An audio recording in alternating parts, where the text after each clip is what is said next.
stuff. This is just mind-boggling. And this right here is getting ready to come home to roost right here because we get a lot of stuff out of there.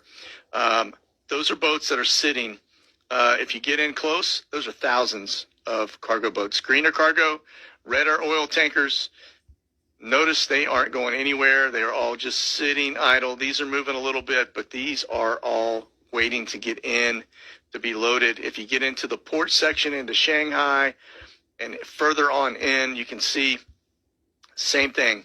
These are all, the reason they're circles is because they're anchored. They're not going anywhere.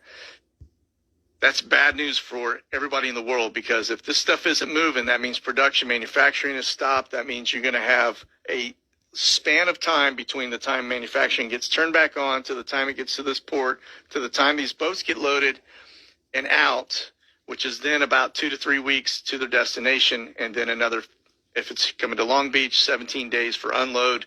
So you're talking about 2 months before you see anything. Now, that's assuming that your boat's already in there, ready to go, and the containers are going to get loaded and put on. However, if your boat's sitting out here, by the time these boats get in there, after this backlog is set up and the backlog of production that just got shut down for 2 weeks, you are probably talking about 4 to 6 months before you see anything coming to your shelf.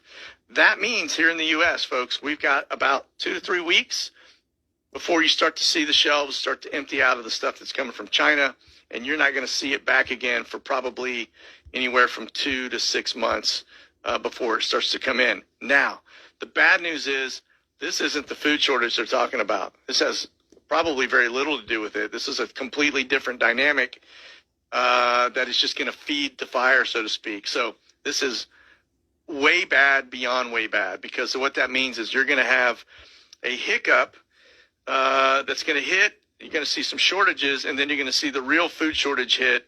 My guess is the timing is probably right around the time of the election, sometime between August and October.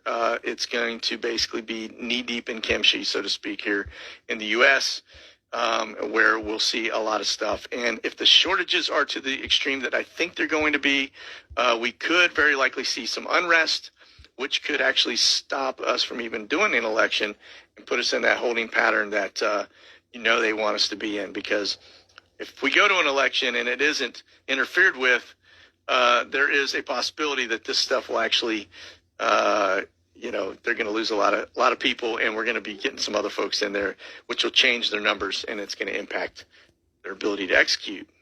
Maybe, maybe not, but wishful thinking, right? But yeah, this is bad on a grand